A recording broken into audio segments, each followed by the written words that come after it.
Uh, I'll be talking about developing long term client relationships. Now, it's important to understand why we need to look at relationships not just at the short term, but also in the longer term. So, whenever we develop relationships with a client, it's not simply transactional. And as you probably are aware, engagements come and go.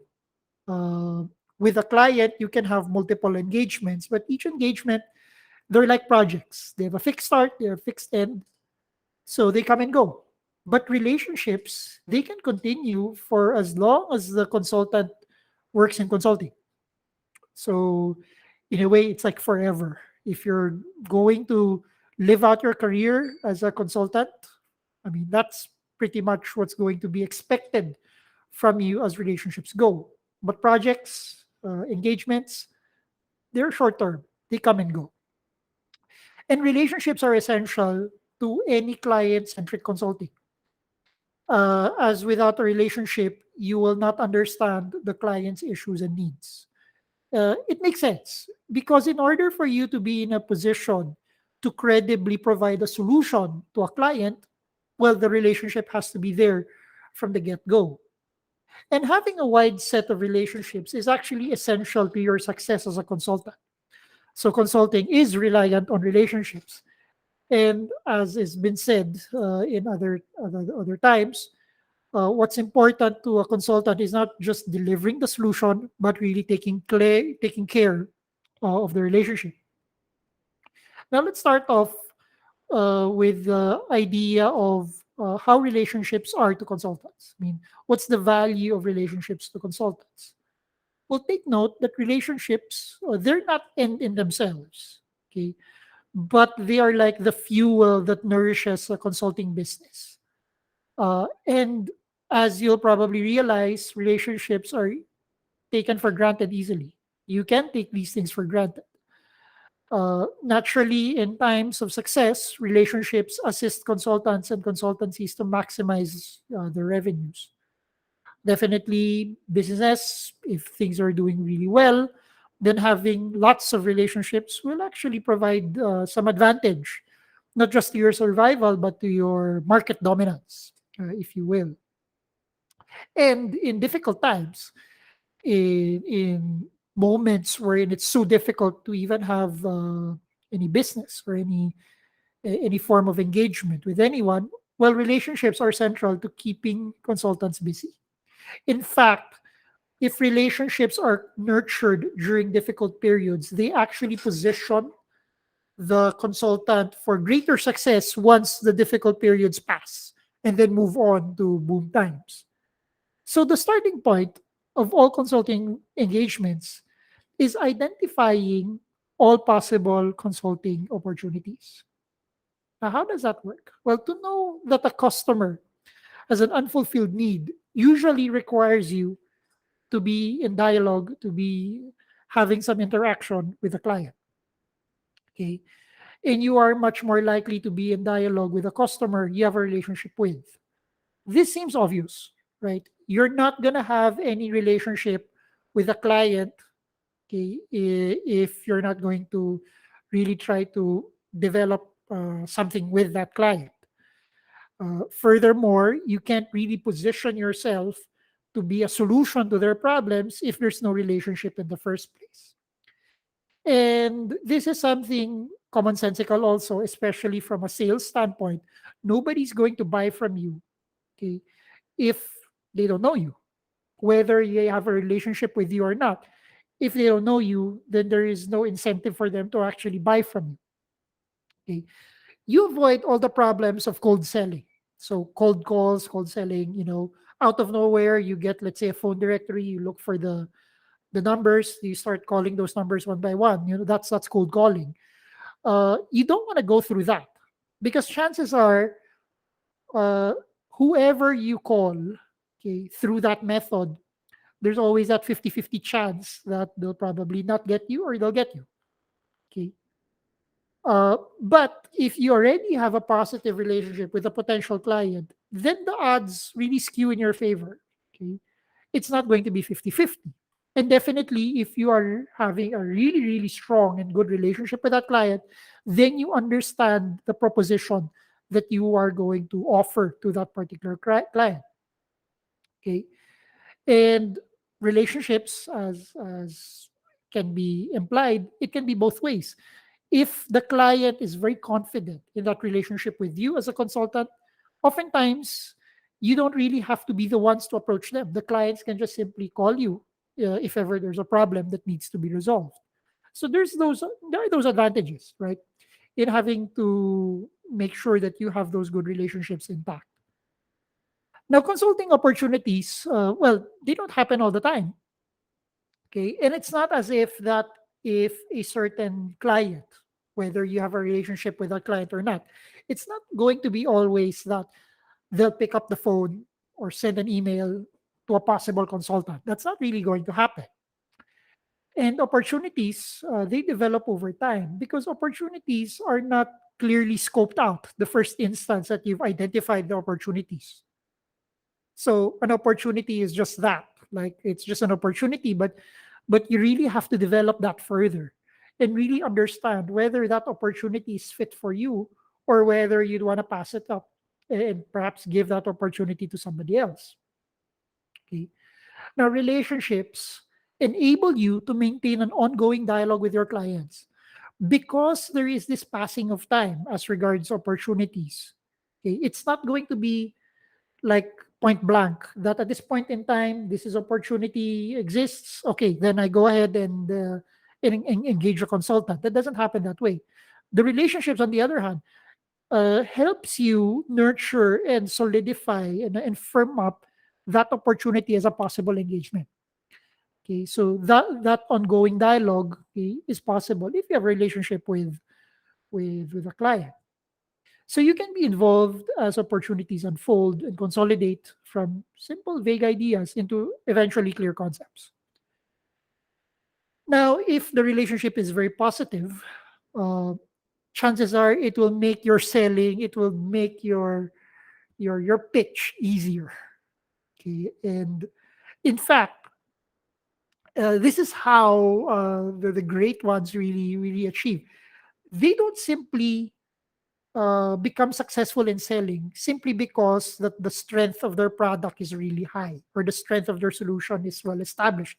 It's part of it, but I'm willing to make a bet. All the successful engagements, it really starts off with the fact that they had a very good relationship to begin with. And you would notice a lot of the engagements out there, if you take a look at their solutions, you might be wondering, whoa, that's a simple idea. Oh, anyone can do that. Oh, I could do that. But why is it that they're the ones with the engagement and not you? Well, it's because of relationships. Now, when you have a strong relationship, you are more likely to understand the client better, even in what are meant to be open competitive situations like requests for proposals. You have a lot of companies who would open up opportunities for all possible clients or vendors or suppliers. Okay, I have a problem, send me your proposals. Even if that organization would go through that process, if you already have a relationship with that particular organization, well, guess what? The client would probably be more willing to deal with you. Okay. In a way, there's a certain level of bias that happens. Okay. And later on, we'll talk about the risks or the traps in really nurturing these relationships. But needless to say, if you have good relationships with the client, then it poses a significant advantage, even from a competitive standpoint, versus versus a consultant or a supplier that does not have any existing relationship with that client in the first place. So yeah, you do have an advantage over that other competitor. And relationships don't just e-sales just because a client is more likely to buy or support someone they like, okay? But because the client also wants to minimize risks. Think about it. Uh, when clients make a decision, it's rarely that they make decisions because they're friends with you. It's rarely they make decisions because they feel good working with you. That's an upside, okay? but that is not the core reason or the core justification why they want to engage with you. Now, the real reason why they would want to engage with you, someone who has a very good relationship with you in the first place, is because they want to minimize risk. Okay. And understand, just like in any engagement, particularly in consultancy, it can be ambiguous. It can be subject to changes in scope. Okay. Things would get elaborated along the way. It can be pretty vague. And your job as a consultant is to make sure that the scope is also clear. But if the client does not have a good relationship with the consultant in the first place, then it would be very difficult for the consultant and even for the client to establish some sense of stability in the relationship. Okay. It is far more comfortable for a client to agree to purchase imprecisely specified service from someone they know rather than from a stranger. That's your advantage if you have a very good relationship with the client, that in certain areas wherein through no fault of your own, you can't really be sure. You can always exercise that relationship card with a client, and then the client will probably give you a pass. Now, take note that this is not an absolute thing. You still need to deliver at the end of the day. But in terms of the pressure that you might be feeling at the start, well, they would get diffused because you've had a good relationship in the first place. And think about it. Uh, Nurturing relationships is quite important in any business transaction, in any business interaction. And sometimes, while it is not something that you study from a technical point of view, you do realize that making sure that you have good relationships with people, they actually help uh, give you some advantage as some sort of insurance when it comes to risks that you have not probably factored from the very beginning. Now, a client is significantly more likely to be willing to take a risk with a consultant with whom they have a good relationship based on previous positive consulting interactions. Now, uh, this is the harsh reality of the consulting business. If you've not had a chance to establish a very good relationship with a client, and a competitor would have had a good relationship instead of you, chances are that relationship with that particular competitor is already entrenched. It's going to be very, very difficult to have that particular client switch from that favored consultant to you. And which is why it can be a very tough business if you're not a first mover or if you're not first to market.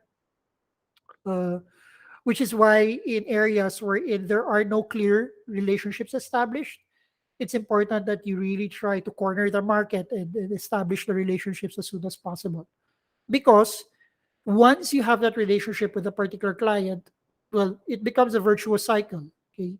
As long as you do the work well, as long as you're able to continually build the trust and confidence of the client, then they become more and more dependent on you. Okay, which is probably good for you. Okay. Greater familiarity between a client and a consultant can enable more rapid delivery of value adding advice and can even ease change and implementation of consulting recommendations, especially if you're going to recommend something that's going to be a bit painful for them, a little bit more costly for them. If you've had that relationship with that client, then sometimes the client will say, okay, I trust you. I'll go ahead with what you proposed, even if it means a little bit of difficulty on our part. Okay. So there's that value. Okay, it's a buffer. It's an insurance. Okay, and sometimes because of our need to try to be professional, people forget that building relationships is part of your profession. Okay, you cannot just say, well, I don't want to go out with them. I don't really want to try to fraternize with some of the people in the client organization because it seems like it's not professional. Well, depends on the activities. Okay, if the activities are not really good, if they're not really moral, perhaps, then you stay away from those activities.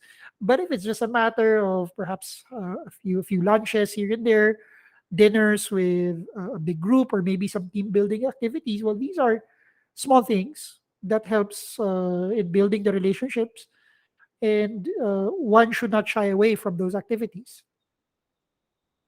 Now, what are the relationship traps? Okay, now if relationships are very strong and long lasting, there is a hazard, okay, that on the side of the consultant, they can take a client for granted. They can forget about a client. Maybe at the start, they'll be so diligent in really meeting up with the client, really be concerned with all of the needs, so on and so forth. But once it's been known that the relationship is quite strong, then a consultant can take a client for granted. It happens, it can happen. And as a result, the consultant can become complacent and even lazy to follow up on a client, okay, because they bank on the fact that the relationship is strong. Now, additionally, in terms of objectivity, because you are quite familiar with that client, it would be very, very difficult for you to provide advice, especially that might run contrary to what the client would probably want. So you might end up kowtowing, okay, or just simply agreeing to whatever the client wants, even if you know that had it been a different client, you would have provided a different advice completely.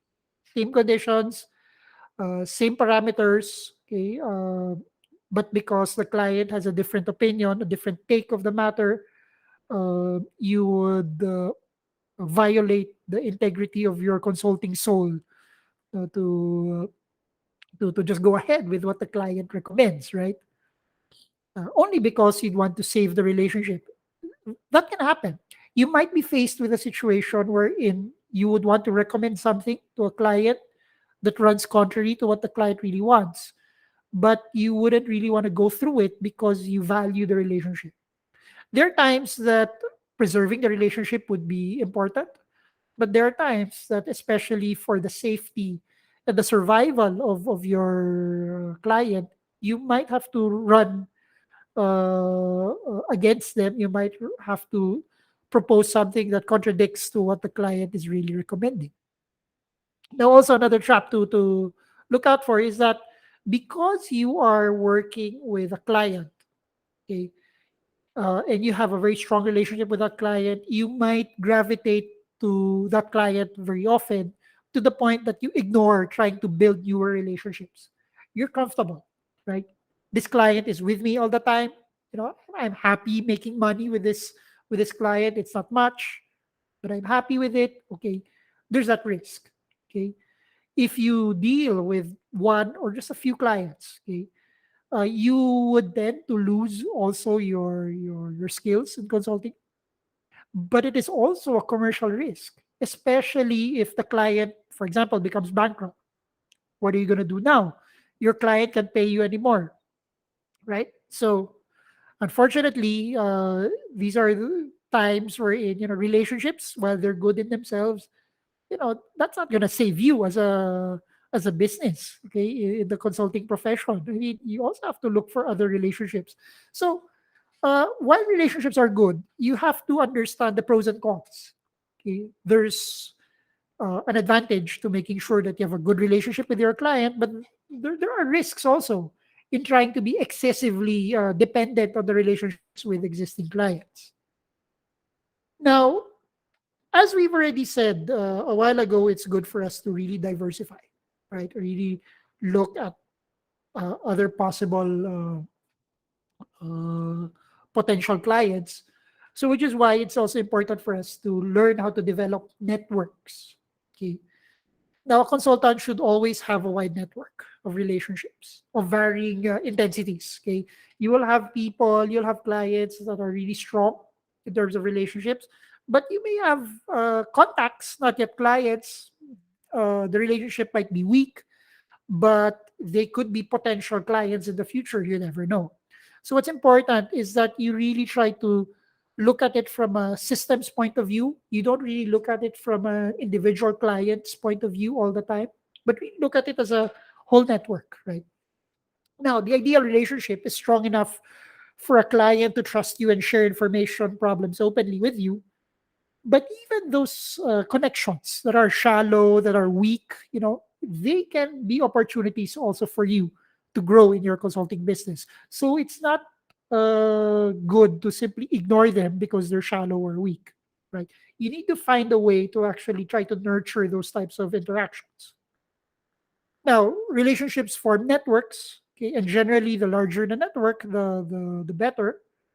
But that's assuming that relationships are positive. Like in all other possibilities, you will have interactions with certain clients that could be negative. Maybe from a previous engagement, something fouled up. Okay, so the relationship with that particular party is soured. Okay, so it's gonna be a negative relationship. Okay, uh, and definitely you don't really want to make too many enemies because in a consulting profession, your reputation is really the only capital that you have. So if you get the reputation of somebody who is unreliable, who's pretty weak, okay, or incompetent, maybe not quite skilled enough, then chances are you'll probably not have any opportunities to have any other engagements in the future. Now, but in any case, assuming that the relationships are all positive, the advantage of a large network is that you do not only have access to your own relationships, but they can be like your advocates, or they can promote you to some of their friends to within their own networks that's not directly linking to you. Okay, so you have a potential to access their network. So imagine the multiplier effect, and this is what they call the network effects, right? Just imagine, let's say you have five clients, they're all happy with you, you've done a good job with them. Okay, but these five clients would perhaps have friends. Okay, each one of them would have five more friends. So that gives you access to potentially 25 additional possible clients, right? So, and imagine that if you're able to really do well with those other 25 potential clients, then these 25 would probably have other friends. Okay. And it can go exponential, so on and so forth. Okay.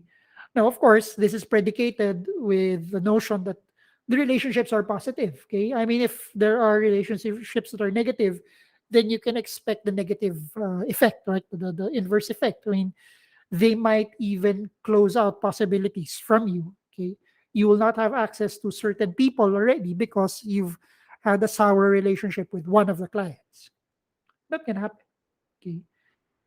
Now, you also have to be deliberate about forming networks. So, a consultant who is successful does not just let relationships occur, but actively seeks and manages relationships.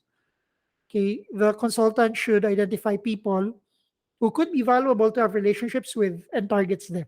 Okay, so when you develop networks, this is not just simply spontaneous or you just let you go with the flow, right? You have to be very deliberate. You really have to target. Okay, okay, I have to deal with this particular person, with this particular company. Why? Why do you want to deal with that company? Okay.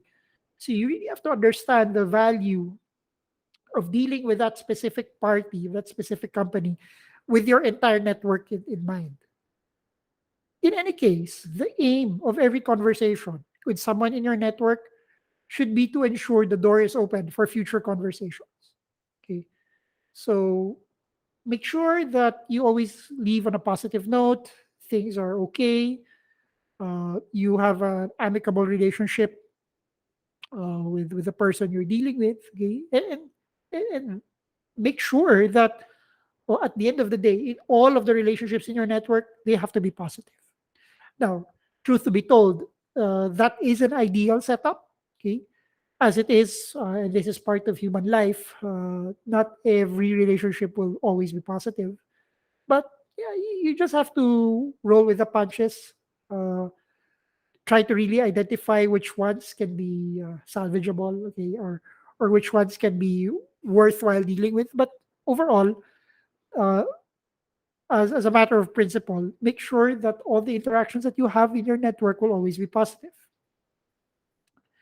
Now, once you've started a relationship, be it a client or somebody who's just a potential client, it's your job to manage and maintain it. Okay, it's not their job; it's yours. And managing a network can be, simply maintaining a list of people you have a relationship with and periodically contacting them. You just go ahead, reach out to them, maybe have coffee, or if you want something a little bit more sophisticated, you just organize some sort of a get together or a meeting, you just want to share notes, that's fine. And that's okay. And you might be thinking, wow, that's an expensive exercise. Not all of them gets converted to engage you as a consultant. That's fine. Okay. The whole idea of developing networks is not that you want to convert them right away as potential clients. You just want to make sure that you're building the ground such that eventually, when the conditions are riper, okay, then you can go and go for the picking. Okay. But in the meantime, while those conditions aren't there yet, you just simply till the soil. Okay. Make sure that everything is tended properly, and then eventually the fruits will reap themselves. Okay. Consulting companies often value the large network of relationships that they have. However, and this is what companies tend to forget, relationships are linked to people more than they are linked to organizations or companies. Okay. When you're forming a relationship, you're not forming a relationship with the company. You're really forming relationships with certain people. Okay. And this is how relationships form. You talk to people, so the relationship is with a person. Okay. And that's why, in order for certain companies to protect that, they put a lot of structure like a non disclosure agreement or a non-compete. Okay, so if ever you move from one company to another, you can't bring your contacts with you, right? I mean, it does that way. Uh, but the the the reality here is that when we're talking about building relationships, it's a personal activity. Okay, personal in the sense that it's between persons and not between companies. Okay, and that's important. I mean, and sometimes companies ignore that. They think that okay, I have a relationship with this company, it's mine forever. If the person was responsible for bringing that resigned, or worse, moved to another competitor, okay, it's possible that that person, that employee, can actually bring that connection with him or her in the new assignment. So always be careful that, or always keep it in mind that when we're dealing with relationships in a consulting field, we're talking about personal interactions. These are personal rather than institutional. And the clients usually have multiple relationships with different people in a consultancy. So if you're working in a company and that company has an engagement with a client organization, well, it's possible that the client organization would have multiple touch points with your own organization. Okay. This is encouraged, okay, as different types and styles of relationships suit different situations. Sometimes, depending on the circumstance, you'd probably want somebody to front this particular person. And then in other circumstances, you want another person taking the lead role. Okay. In any case, on a macro level, it's just the same relationship. It's the same engagement between the consulting organization and the client organization. But the micro level, the interactions, they vary. Okay. And that happens. And that is something that is highly encouraged. Okay. Now, obviously, because of that complexity, there are also risks attendant to those types of engagements. Okay? It's possible that if a person or an employee in a consulting organization didn't do the job well, then the entire reputation of the consulting organization gets affected. Right? So those are the flip side to such interactions or to such dynamics. Now, as you try to nurture the networks, okay, so what do you do uh, with respect to time? Okay, so you've already tried to deal with so many people. Now, how do you do things across time?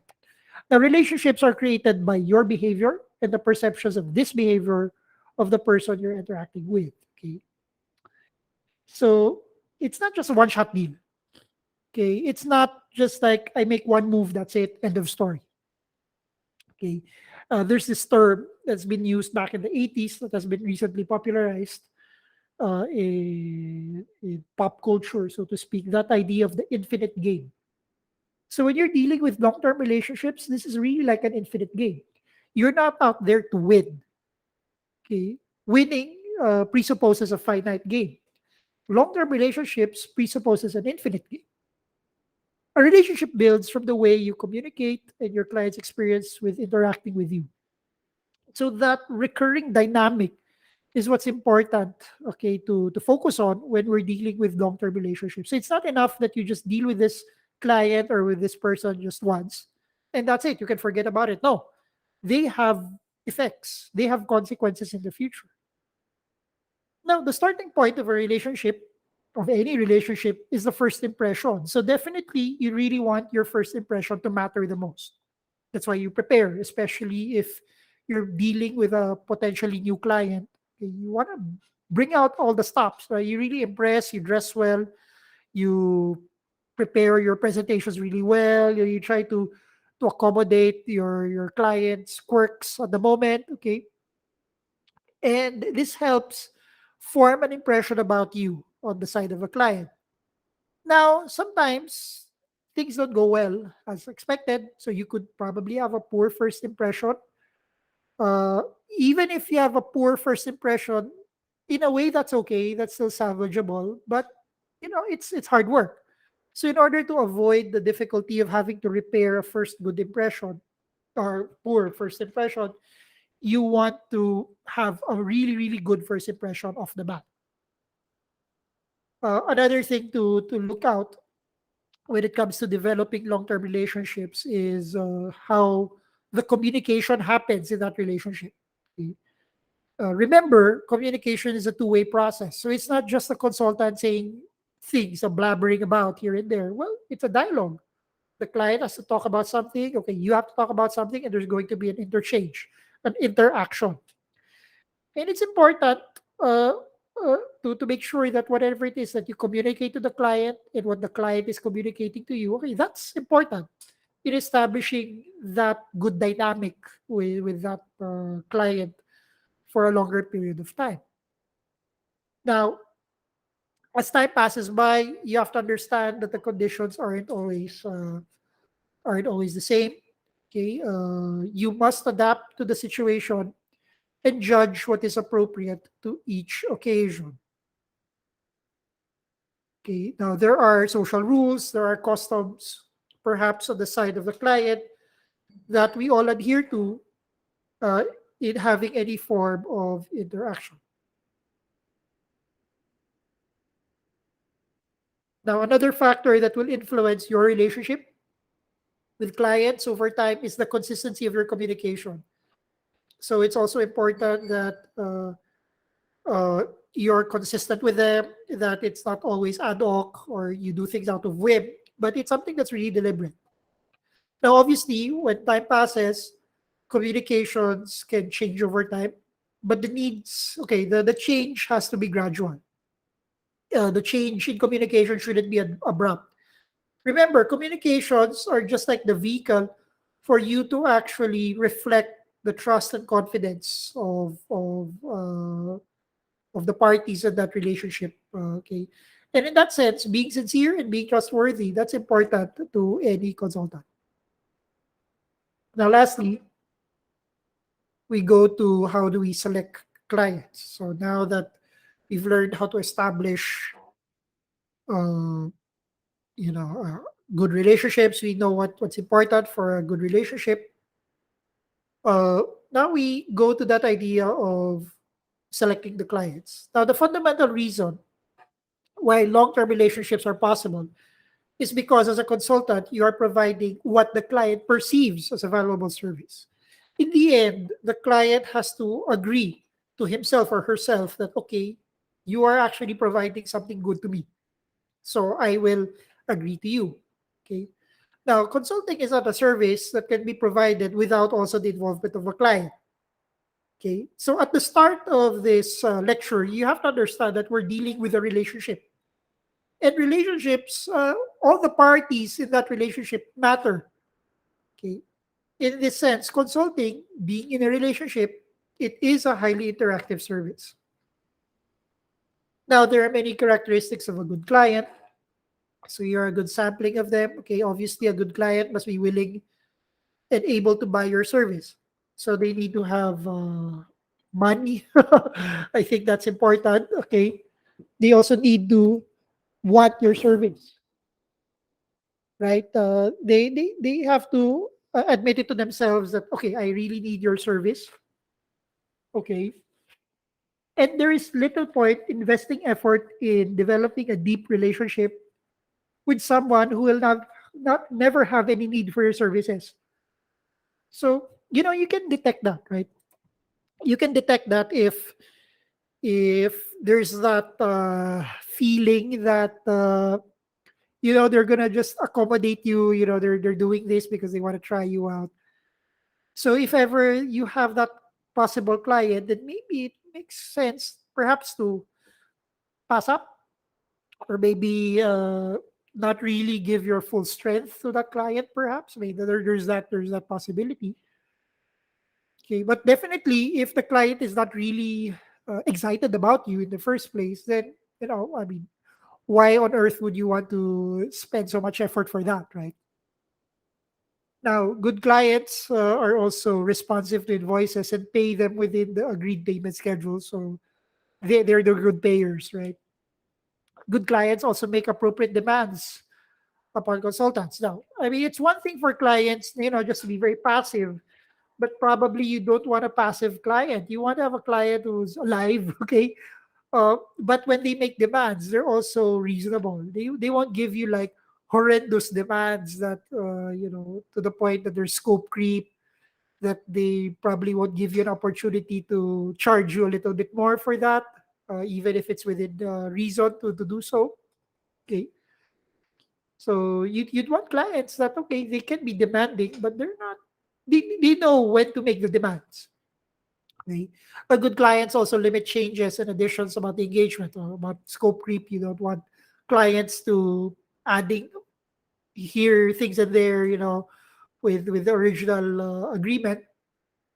And a good client organization has a degree of consensus about your work, so they can have a general idea of what you're doing, and they can give you an accurate assessment or evaluation of what you've done for them.